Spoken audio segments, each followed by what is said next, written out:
fire alarm went off, and we had to evacuate temporarily. In the chaos, I forgot to put on underwear. Later, I decided to take a nap, and after waking up, I thought, it's only a 5-hour shift. I'll be fine without fixing my underwear situation. I headed to work with the existing wardrobe choice. Everything seemed normal at first. During happy hour, I slipped away to grab some water and briefly adjusted myself, only to discover a rather alarming sight. My pants had torn completely down the middle, and my private area was exposed. I had to improvise and told my coworkers that I was experiencing a wardrobe crisis. My roommate arrived with a fresh set of clothes and underwear, saving me from further embarrassment. For 45 minutes, I pretended to be oblivious to the draft my pants were providing. TLDR. I didn't wear underwear, my pants ripped at work, and my private area enjoyed a brief freedom. Edit. If anyone doesn't believe me, I can share a photo of the torn pants, the new ones, and receipts. AITA for telling my husband his friend is no longer welcome at our house? So, my husband has this friend, I'll call him Alex. Alex is one of those people that would bring a guitar to a house party and strum it non-stop. Alex is also one of those people who insists on stopping. Was I the asshole for setting boundaries with my husband's friend, Alex? My husband has a friend, Alex, who I've come to realize is more of a nuisance than a friend. He's the type of person who thinks he's always right and will dominate conversations with his far-right views, even when everyone else is trying to relax and have a good time. The rest of our friend group has also expressed frustration with his behavior, which is why he wasn't invited to game nights for a while. If I tell Alex to stop talking about politics, he'll just get defensive and try to provoke me. I've learned to avoid engaging with him on those topics, but it's not always easy. One evening, my husband had Alex and another friend, Joe, over to work on a project in the garage. I was initially annoyed because Alex brought his puppy, which was left in my care while its owner was working. My large dog wasn't fond of the new puppy, and it was freezing outside, so I had to find a way to keep them both calm. My best friend was over to help, but I was still frazzled. Things only got worse when Alex started playing music in the garage, and later, when he came inside to get something. Everybody must know when I am out of office. So yeah, a couple of years ago I was working for an IT company which also provided server management and general domain and email services. We had some really big companies as clients, so we were used to some really idiotic demand. The mantra of every executive: everybody must know when I am out of office. It was a couple of years ago when I worked for a reputable IT firm providing server management and domain services to notable clients. We often encountered absurd demands from high-ranking officials, but usually, we managed to persuade them to listen to our expertise. Not this time, however. Mr. Bigwig, the CEO of a prominent automobile sales company, was a man who boasted about being an exceptional negotiator and having an uncanny ability to think ahead.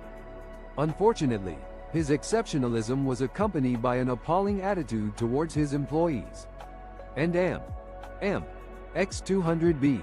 During one of his holidays, Mr. Bigwig set up an automatic out-of-office reply in his email account. However, when he returned, he grew furious upon discovering that his mail account only sent the reply once. This incident led him to call our support line, where he unleashed his wrath on our hierarchy until he reached me. I tried to explain the technical standard behind the limitation and its intended behavior, but Mr. Bigwig wouldn't budge. His rant escalated until our CTO intervened, offering a waiver that would enable us to disable the restriction but not assume liability for any consequences. I was instructed to make the changes to Mr. Owners didn't want to give me what I deserved. Now they are about to lose a $3 million contract because I resigned. Edit. I apologize for the length of this, but I finally stuck it to my bosses and I couldn't be happier. I am a young project manager for an unlimited commercial. After years of dedication, I'm now reaping the rewards of my hard work. The owners who denied me a raise are on the verge of losing a lucrative contract. Edit. I apologize for the length of this, but I finally stood up for myself and I couldn't be happier. I embarked on my career as a young project manager with an unlimited commercial GC, armed with a strong work ethic and a willingness to learn. With no prior experience, I started from the ground up, literally, as I picked up a hammer for the first time 6 years ago. Through tireless effort, I rapidly progressed from a novice to a seasoned professional, driven by my passion for growth and self-improvement. In just 2 years, I gained invaluable knowledge in the construction industry, and my relentless pursuit of excellence paid off with a promotion to foreman. I was entrusted with overseeing a small project at a sprawling 12-building, 120-unit condo complex, where my professionalism, work ethic, and ability to deliver projects on time and under budget left a lasting impression on the board of directors. Our success in this small project paved the way for a major contract win, which propelled my career forward. 3 years have passed since then, and I've taken on multiple roles, from AITA, suing my neighbor after she sprayed weedicide on my lawn, caught my neighbor spraying weedicide on my lawn, in my fenced-in backyard, because she said she was sick of all the weeds, and thought she was doing me a solid. 1. I like dandelions, they are good for the bees. Am I the asshole for taking my neighbor to court over poisoning my lawn with weed killer? I recently witnessed my neighbor spraying weed killer on my lawn, claiming she was sick of all the weeds. She thought she was helping me, but I didn't appreciate her interference. 1. I enjoy having dandelions in my lawn as they attract bees and provide a natural look. 2. As a pet owner of rabbits, dogs, cats, and a tortoise, I allow them to roam freely in my yard. They eat the grass, and I'm concerned that weed killer poses a health risk to them.